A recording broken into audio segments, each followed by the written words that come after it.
국내 정치권 이슈 단연 오늘 이 얘기 짚어봐야겠습니다. 선거를 앞두고 이런 거 처음 봅니다. 제1야당 소속 광역단체장이 2차례나 공천 신청을 보이콧하는 초유의 사태. 오늘 저녁 6시 공천 마감 30분 전에 오세훈 시장이 오늘 다시 한번 공천 신청을 하지 않겠다면서 장도혁 대표를 한 번 더 압박했습니다.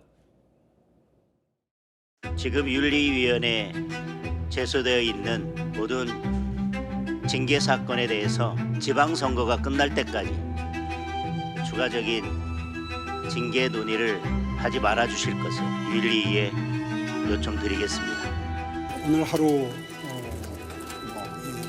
선거 참여, 경선 등록, 공천 등록 하는 것을 오늘은 못합니다. 혁신선대위를 조기에 출범시키는 것이 가장 좋은 해법이 될 수 있겠다 하는 취지의 말씀을 전달을 드렸고 아직까지 발견하기가 어렵다 하는 판단을 합니다. 분명히 입장을 정리하겠습니다. 선거에 참여할 겁니다.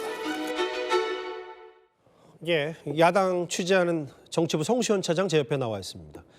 오늘 또 공천 신청을 오세훈 시장이 안 했는데 네, 맞습니다. 핵심은 장도혁 대표 이선으로 물러나라 뭐 이런 의미인 것도 같아요. 네, 맞습니다. 크게 두 가지 요구했는데요. 예. 하나는 인적 쇄신이죠. 윤어게인 세력을 옹호하는 취지의 발언들을 해온 당직자들 해임하라. 그런데 핵심은 방금 말씀하신 겁니다. 혁신선대위 조기 출범. 그러니까 장 대표 이선으로 물러나라는 건데요. 예. 오늘 장 대표가 당직자들에게 당내 문제 발언 자제를, 윤리위에는 추가 징계 논의 말라. 이렇게 요청하면서 한 발 더 나아갔지만 그 정도로는 부족하다는 거겠죠. 그러니까 말로만 공천, 하지 예. 말고 실천하라는 거죠. 예. 실천해라. 그러니까 네. 공천 보이콧의 핵심 이유는 장 대표 이선으로 물러나라. 그래야 선거 치를 수 있다. 맞습니다. 근데 오늘 오세훈 시장 얘기를 쭉 들어보면 무소속으로 나가는 건 아니고 선거는 꼭 나간다. 근데 만약에 국민의힘이 정확히 얘기하면 네. 추추가 공천 신청 안 받으면 어떻게 되는 거예요? 그때는 정말 파국으로 이어지지 않을까. 예. 둘 다 난감한 상황이 되지 않을까 이렇게 관측이 되는데요. 예. 일단 일각에서 판세가 유리하지 않으니까 오세훈 시장이 불출마 핑계 찾는 거다 이런 관측 나왔거든요. 예. 거기에 대해서는 말씀하신 것처럼 선거였습니다. 선거 참여할 거라고요.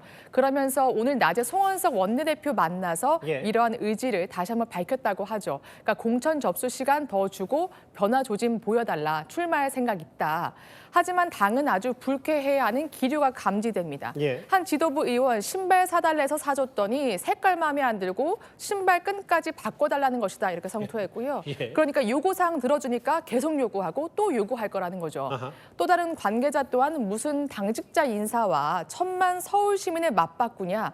왜 본인 행보에 서울 시민들 이용하냐는 거겠죠. 예. 반대로 오 시장 측은 욕먹는 것. 각오했다고 합니다. 예. 이렇게 해야 당이 조금이라도 변하지 않겠냐는 거죠. 물꼬만 터주면 되는데 그게 그렇게 어렵냐 이렇게 얘기하더라고요. 선거는 나온다. 무소속은 아니다. 당이 좀 애써달라. 근데 당 지도부도 예전부터 사실 오세훈 시장 어쨌든 뭔가 경선 붙여서 다른 신인들 발굴하겠다는 얘기들이 있었기 때문에 네. 오세훈 말고 우리 플랜 B도 있다. 뭐 이런 기류도 있긴 있습니까? 네, 그런 기류는 있지만 당장 뭔가 논의된 건 아니라고 합니다. 이제 논의해 봐야 한다고 하는데요. 예. 그러니까 플랜 B가 정말 존재한다기보단 오 시장 출마를 위해서 현재까지는 굳이 다 양보할 필요가 없다. 이러한 취지로 읽힙니다. 예. 특히 혁신선대위만큼은 받을 수 없다는 거겠죠. 예. 당대표 그만두라는 얘기라고요. 지도부 관계자 이렇게 또 얘기했습니다. 정말 오 시장이 혁신을 원하는 거라면 혁신선대위의 구체적 방안을 먼저 얘기하라고요. 어떤 걸 원하는지요. 그러니까 뭐 예를 들면 선거 치르는 혁신선대위장에 누구누구 임명할 건지 이런 것도 오 맞습니다. 시장이 먼저 제안해라. 네. 모 시장도 누구누구 생각은 좀 있겠죠. 정리를 해보면 근데 이런 건 있을 거예요.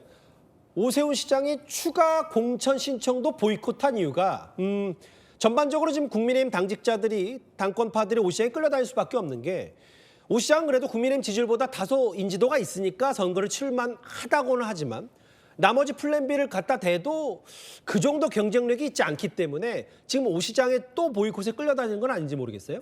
네, 사실 그런 측면이 있을 겁니다. 오늘 나온 여론조사 지지율 지금 보시는 것처럼 또 17% 기록했죠. 예. 누가 나오든 쉽지 않을 겁니다. 사실 오 시장도 마찬가지인데요. 이런 상황에선, 이런 지지율 상황에서는 당이 변화하지 않으면 본선 더 힘들 것이란 고심하고 있을 겁니다. 예. 당내 한 의원 오 시장 행보 두고 국민들한테 하는 다른 형태의 선거 운동이다 이렇게 해석하더라고요. 예. 그러니까 장 대표와 대척점에 서서 이 중도 민심을 얻는 나름의 행보라는 거겠죠. 예. 반대로 당 지도부도 고심이 깊을 겁니다. 오 시장 요구를 들어주면서 또 추가 접수를 받게 되면 추가 말씀하신 접수잖아요. 것처럼 그렇죠. 예. 그렇죠. 당이 끌려가는 모양새가 될 수 있으니까요. 예. 이에 또 접수 열어주지 말자는 목소리가 다수 나옵니다. 예. 다른 후보들 많고 오 시장에 비해서 경쟁력 뒤지지 않는다는 거겠죠. 예. 그러니까 조광한 최고위원은 아예 오 시장 불출마 가정하면서 플랜 B가 있다고 언급했는데요. 예. 신동욱 최고위원이나 안철수, 나경원 의원 등을 염두한 것으로 보입니다. 예. 하지만 셋 모두 불출마 의사를 밝혀서 설득이 필요하겠죠. 예. 오 시장과 지도부 양측이 어느 지점에서 타협점을 찾을지는 지켜봐야 될 것 같은데요. 예. 예를 들어서 지목된 당직자들이 자진 사퇴 같은 방식으로요. 예. 이 부분은 조금 더 어떻게 결론이 날지 정말 추가 접수를 받을지 조금 더 지켜봐야 될 것 같습니다. 초유의 재차 공천 보이콧 정치부 성시원 차장과 함께 짚어봤습니다. 고맙습니다.